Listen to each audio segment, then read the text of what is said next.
Les candidats à la présidence de la Commission de l'Union africaine ont tenu leur débat électoral hier soir à Addis Ababa.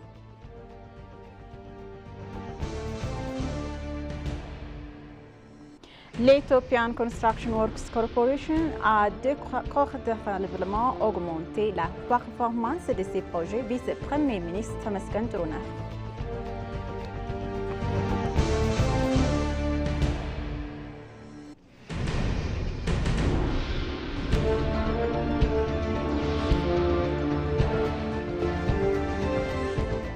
Bonjour chers téléspectateurs et bienvenue sur ABC, c'est notre journal d'aujourd'hui du 14 décembre 2024. C'est moi, Samra Godado, avec le journal. Restez avec nous.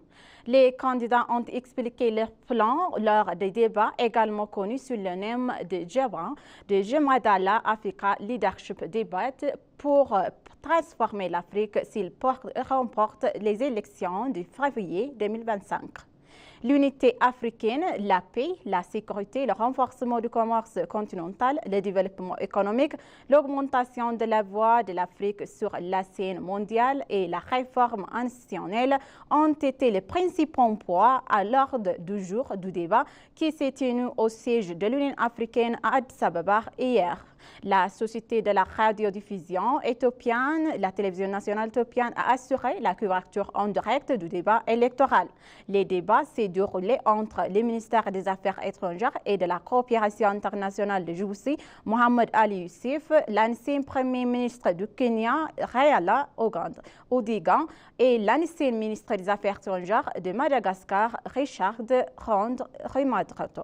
Au cours de leur débat, les deux heures, ils ont expliqué en détail les plans qu'ils ont comportent mettre en œuvre s'ils ont élu. L'ancien ministre des Affaires étrangères de Madagascar s'est engagé à travailler dur, résoudre pacifiquement les conflits en Afrique et les élus.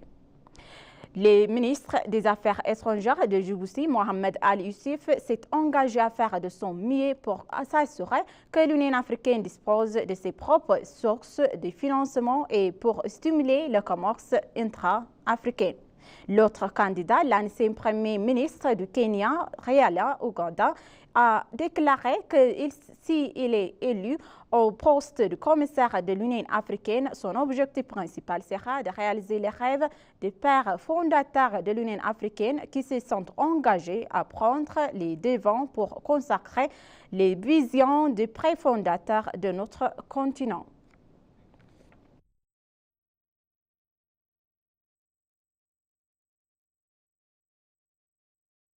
Le Djiboutien Youssef a promis d'augmenter l'heure d'élection de l'Union africaine s'il est élu. Le ministère djiboutien des Affaires étrangères, Mohamed Ali Youssef, s'est engagé à augmenter le temps d'exécution de l'Union africaine s'il est élu présidente de la Commission de l'Union africaine.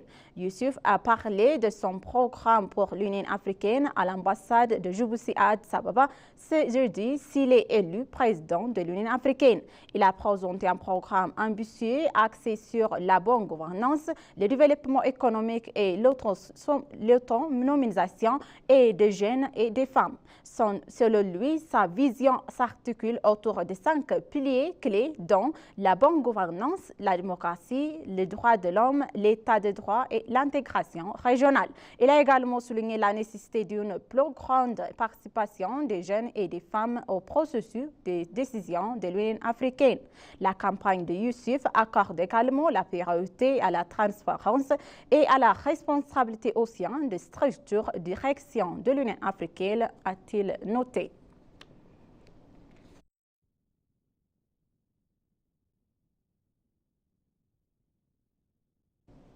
Le forum du débat joue un rôle important dans la réalisation de l'Afrique nouvelle, ambassadeur conjointe.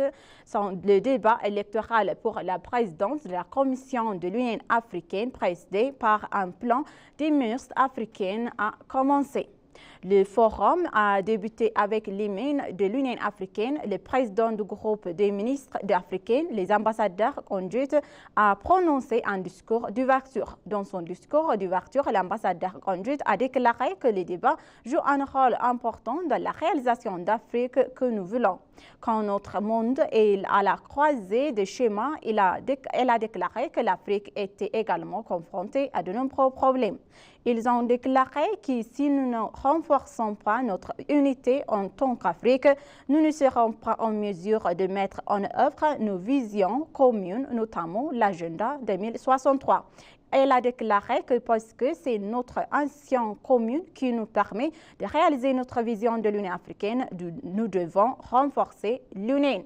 Elle a déclaré également qu'il était temps pour l'Afrique de trouver la place qui lui revient sur la scène mondiale en tant que continent.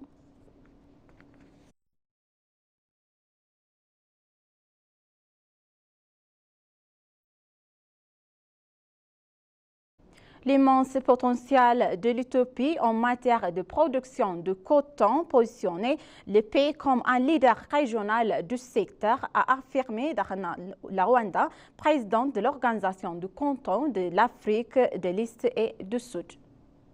Un atelier régional de 2 jours sur l'expansion et des opportunités et des dialogues inclusifs pour une transformation durable du secteur du coton et du textile se déroule à Addis Ababa.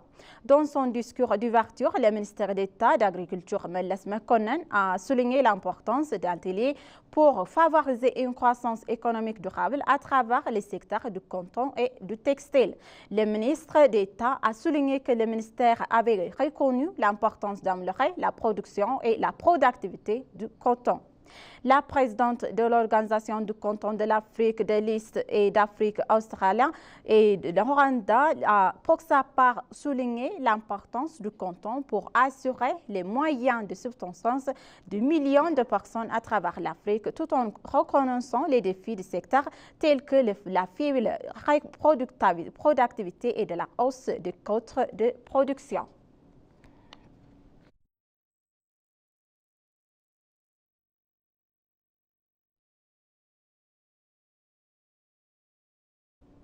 L'Ethiopian Security Exchange devrait être officiellement lancé le mois prochain, stimuler la réforme macroéconomique et qui ont créé un environnement propice aux ventes d'obligations du Trésor.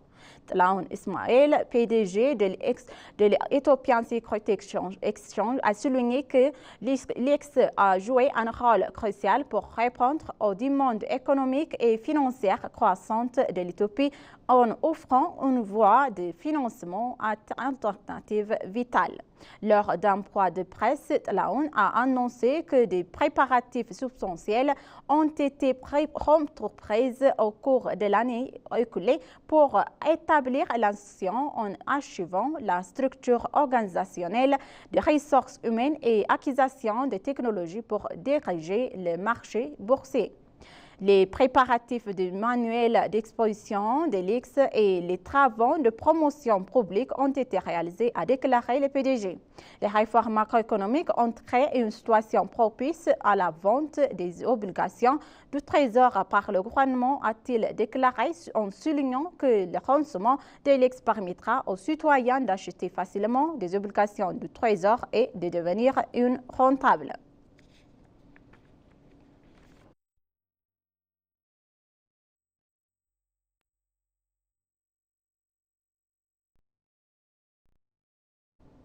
Le cabinet d'administration de la ville Addis Ababa a approuvé plusieurs mesures essentielles pour le développement et l'amélioration de la qualité de vie dans la ville.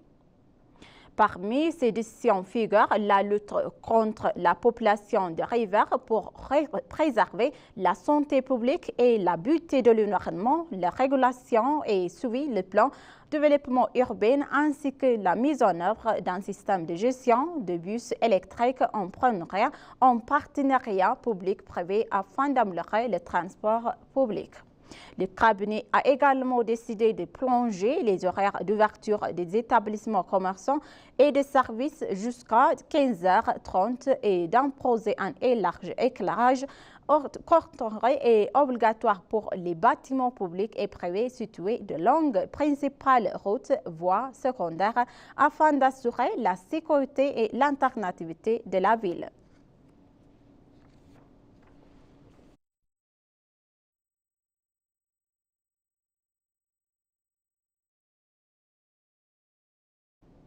L'Éthiopie fait un travail efficace pour progresser des droits et de la sécurité des enfants, Orgoge Tesfaye.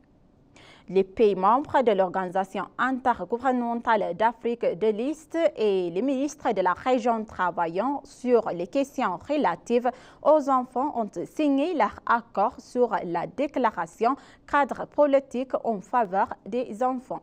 La conférence des professionnels techniques qui s'est tenue dans les pays membres de l'IGAD sur le projet de la cadre politique s'est terminée hier. La ministre de la Femme et des Affaires sociales, Orgoge Tesfaye, qui a assisté à la cérémonie, a déclaré que les enfants vivant dans la région souffrent de pauvreté et de manque d'accès à la santé, de conflits et de la migration. La ministre a déclaré également qu'il était nécessaire d'adopter une solution permettant à ces problèmes et de créer un environnement favorable. Elle a déclaré que leur conviction que le cadre politique préparé par l'IGAD contribuera grandement à poursuivre les activités de protection d'enfants et de développement social en Éthiopie et dans la région de manière coordonnée.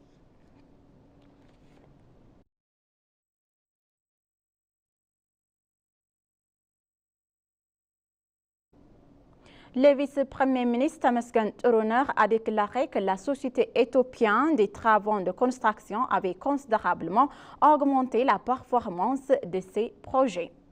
Le vice-premier ministre a visité la zone industrielle et le centre d'excellence de la société qualité. Le vice-premier ministre a également déclaré que le gouvernement avait réalisé divers travaux pour rendre les organisations gouvernementales de développement plus efficaces et plus rentables. Ils ont mentionné que l'efficacité de la société en est un exemple. Il a dit que les projets lancés par la société sont admirables en indiquant que le travail efficacité tant dans la production que dans les services devrait être renforcé. La société est engagée dans la production des bâtiments préfabriqués, de recyclage et de pneus, de troncs de plastique, d'aluminium et de bois, de montage de feu et circulation de blocs, de grandes rues et d'autres activités et zones industrielles de qualité et centres de l'excellence.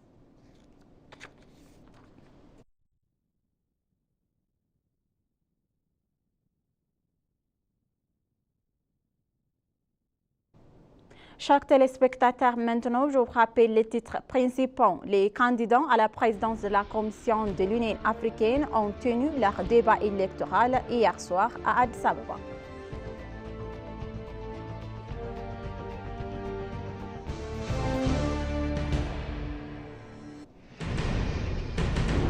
L'Ethiopian Construction Corporation a considérablement augmenté la performance de ses projets, vice-premier ministre Tamasken Turuner.